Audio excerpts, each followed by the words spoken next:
Bazı transferler vardır, iyi oyuncu geldi dersiniz. Bazıları vardır, bu adam gerçekten Türkiye'ye mi geldi diye dönüp bir daha bakarsınız. Bu listede sadece Süper Lig performansına bakmıyoruz. Dünyada yaptıkları kariyer, kazandıkları kupalar ve Türkiye'de bıraktıkları izlerin hepsini birlikte değerlendiriyoruz. Yani kısacası dünya futbolunun devleri arasından Türkiye yolunu tutan en büyük 10 yabancı futbolcu.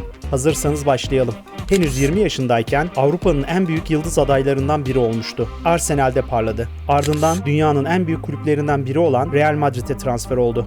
Sonrasında Liverpool, Manchester City, Chelsea ve Juventus gibi dev kulüplerin formasını giydi. Kısacası kariyerine baktığınızda neredeyse Avrupa futbolunun haritasını görüyorsunuz. Türkiye'ye geldiğinde de hala üst düzey bir futbolcuydu. Fenerbahçe formasıyla şampiyonluk yaşadı. Ardından yeniden Premier Lig'e dönerek Chelsea'de kariyerinin en başarılı dönemlerinden birini geçirdi. Yani Türkiye onun için kariyerinin son durağı değil, zirve yolculuğunun önemli duraklarından biriydi. Ve o isim Nikola Anelka listemizin 10 numarasında yer alıyor. Tam 33 yıl sonra Napoli'yi yeniden Serie A şampiyonluğu yapan golcü. Afrika futbolunun en büyük yıldızlarından biri. Türkiye'ye geldiğinde ise dünyanın en değerli santroforları arasında gösteriliyordu. Üstelik birçok yıldızın aksine kariyerin sonunda değil, belki de en güçlü dönemini yaşıyordu. Süper Lig'de attığı gollerle kalitesini kısa sürede gösterdi. Hızı, fiziği ve bitiriciliğiyle rakip savunmaların korkulu rüyası oldu. Kariyeri hala devam ediyor ve önünde uzun yıllar var. Belki birkaç sezon sonra bu listeyi yeniden yapsak çok daha yukarıda göreceğiz. Ve o isim Victor Osimhen. Listemizin 9 numarasında yer alıyor.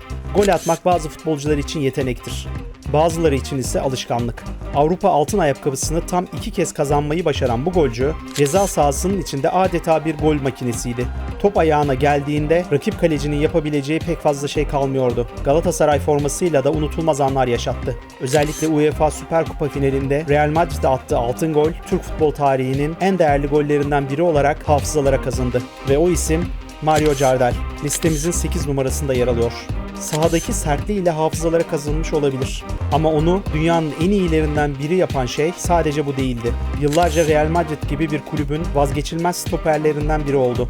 3 kez Şampiyonlar Ligi kupasını kaldırdı. Portekiz milli takımıyla Avrupa şampiyonu oldu ve futbol tarihinin en başarılı savunmacıları arasına adını yazdırdı. Beşiktaş'a transfer olduğunda birçok kişi artık eski günlerinin geride kaldığını düşünüyordu. Ama sahaya çıktığında hem liderliğiyle hem de performansıyla hala üst seviyede olduğunu herkese gösterdi. Savunmada adeta bir teknik direktör gibi takımını yönetti. Ve o isim Pepe. Listemizin 7 numarasında yer alıyor. 4 Şampiyonlar Ligi kupası. Barcelona'nın altın çağının en önemli parçalarından biri. Inter'in tarihi üçleme sezonunun yıldızlarından biri. Ve futbol tarihinde üst üste 2 takımla üçleme yapabilen tek oyuncu. Böylesine büyük bir kariyerin ardından Türkiye'ye geldiğinde birçok kişi artık eski günlerinden uzak olduğunu düşünüyordu. Ama o Antalyaspor formasıyla sahaya çıktığında bunun tam tersini gösterdi. Gol attı, takımı sırtladı, liderlik yaptı. Ve yaşın sadece nüfus cüzdanındaki bir sayı olduğunu herkese kanıtladı. Ve o isim Samuel Eto'o. Listemizin 6 numarasında yer alıyor. Büyük maçlar, büyük finaller ve en kritik anlarda sahneye çıkan bir lider. Kariyeri boyunca dünyanın en zorlu savunmalarına karşı mücadele etti. Chelsea formasıyla sayısız kupa kazandı ve Şampiyonlar Ligi finalinde attığı golle kulüp tarihinin en unutulmaz anlarından birine imza attı. Galatasaray'a geldiğinde belki kariyerinin son dönemindeydi ama futbol zekası, liderliği ve büyük maçlardaki etkisi hiç değişmemişti. Sahada olduğu her an rakipler için ciddi bir tehditti. Bazı futbolcular istatistikleriyle hatırlanır, bazıları ise kritik anlarda yaptıklarıyla efsane olur. Ve o isim Didier Drogba. Listemizin 5 numarasında yer alıyor. 2010 yılında Ballon d'Or'u gerçekten kim hak etmişti? Bu soru bugün bile sorulduğunda adı ilk geçen futbolculardan biri. Inter'in tarihi üçleme sezonunun beyni. Şampiyonlar Ligi şampiyonu, Serie A şampiyonu, Dünya Kupası finalisti. Kariyerinin zirvesindeyken dünyanın en iyi 10 numaralarından biri olarak gösteriliyordu. Türkiye'ye geldiğinde ise birçok kişi bunun sadece kariyerinin son kontratı olacağını düşündü. Ama öyle olmadı. Derbilerde sahneye çıktı, Avrupa gecelerinde fark yarattı, frikikleriyle ağları havalandırdı. Kazandırdığı kupalarla Galatasaray tarihinin en unutulmaz yabancılarından biri olmayı başardı. Ve o isim Wesley Sneijder. Listemizin 4 numarasında yer alıyor.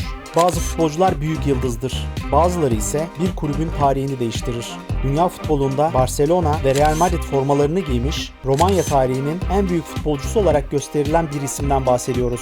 Ama onu Türkiye'de ölümsüz yapan şey kazandığı kupalardan bile fazlasıydı. Sahaya çıktığında tribünleri ayağa kaldıran pasları, hiç beklenmeyen anlarda attığı jenerik golleri, takımını peşinden sürükleyen liderliği ve elbette UEFA Kupası ile UEFA Süper Kupa zaferleri. Birçok yabancı futbolcu Türkiye'ye geldi. Ama çok azı burada gerçek bir efsaneye dönüştü. Ve o isim Georgi Hagi. Listemizin 3 numarasında yer alıyor. Futbol tarihinin en iyi sol beki denildiğinde akla gelen ilk isimlerden biri. Belki de birincisi. Real Madrid formasıyla 3 kez Şampiyonlar Ligi kupasını kaldırdı. La Liga'da sayısız şampiyonluk yaşadı. 2002 Dünya Kupası'nı kazanan Brezilya'nın unutulmaz jenerasyonunun vazgeçilmez parçalarından biri oldu. Üstelik bunları yaparken sadece kupalar kazanmadı. Attığı frikikler, inanılmaz şutları ve kilometrelerce koşan sol ayağıyla futbol tarihinin en ikonik oyuncularından biri haline geldi.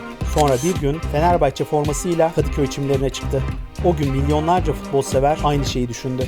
Gerçekten Türkiye'de mi izleyeceğiz? Evet, izledik ve o isim Roberto Carlos. Listemizin 2 numarasında yer alıyor. Modern futbolun en büyük yıldızlarından biri. Liverpool tarihinin en unutulmaz oyuncularından biri. Premier Lig tarihinin en elit kanat futbolcularından biri. Şampiyonlar Ligi şampiyonu, Premier Lig şampiyonu, birden fazla kez gol kralı. İngiltere'de sayısız bireysel ödülün sahibi ve Afrika futbol tarihinin gelmiş geçmiş en büyük isimlerinden biri. Üstelik bütün bunları kariyerinin hala üst seviyesinde başardı. Henüz Türkiye kariyeri yeni başlayacak olabilir. Bu yüzden Türkiye'de neler yapacağını zaman gösterecek. Ama konu dünya futbolunda inşa ettiği kariyer olduğunda bugün bu listeye girebilecek çok az oyuncu onunla yarışabilir. İşte bu yüzden kariyer büyüklüğü, kazandığı kupalar ve dünya futbolunda bıraktığı etkiyle o isim Trabzonspor forması giyecek olan Muhammed Salah. Türkiye'ye gelmiş en büyük yabancı futbolcular listemizin 1 numarasında yer alıyor. Peki siz bu sıralamaya katılıyor musunuz? Hacı daha yukarıda olabilir miydi? Yoksa Eto'o, Drogba ya da Schneider ilk 3'e girmeyi daha mı çok hak ediyor? Kendi sıralamanızı yorumlarda mutlaka yazın. Bakalım en büyük tartışma bu videonun altında mı yaşanacak?